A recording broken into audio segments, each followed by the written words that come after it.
wala pa nung iPod o MP3, wala pa nung cable, wala pa nung cellphone, wala pa rin CD o DVD, meron lang Betamax.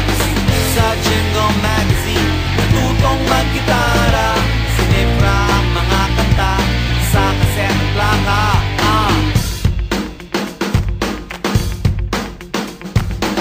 Mula sa himig ni Pepe Smith, nagpun si Wally Gonzales, lumaki sa layaw ni Mike Hanopol, bumalik ang kwago ni Bosio.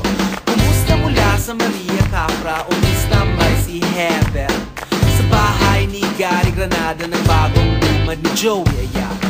Nagreklamo si Chicoy Pura sa balita ng asin, ang anak ni Capredi kinontra ni Andrew Abraham. Dumugi-dumo ang Apo Hiking, mga kababayan ni Francis M.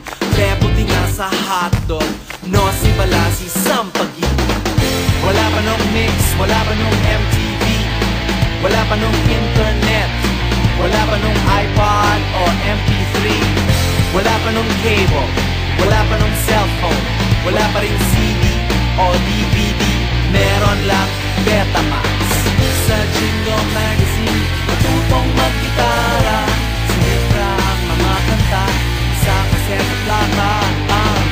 Ipagpatuloy ang daloy ng alon, ipagpatuloy ang daloy ng alon, ipagpatuloy ang daloy ng alon, ipagpatuloy, padayon.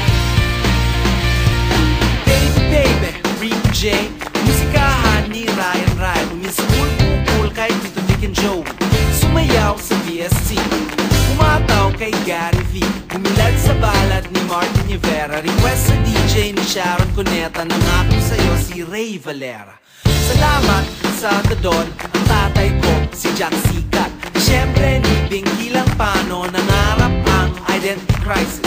Huwag kalimutan ng Woods, namatay sa ingay ng dead ends, never meant to be betrayed sa XPNU at Club Dread.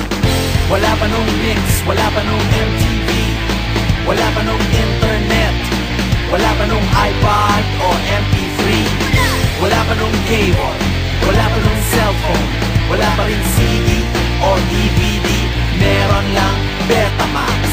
Sa Jingle Magazine, natutong mag-gitara,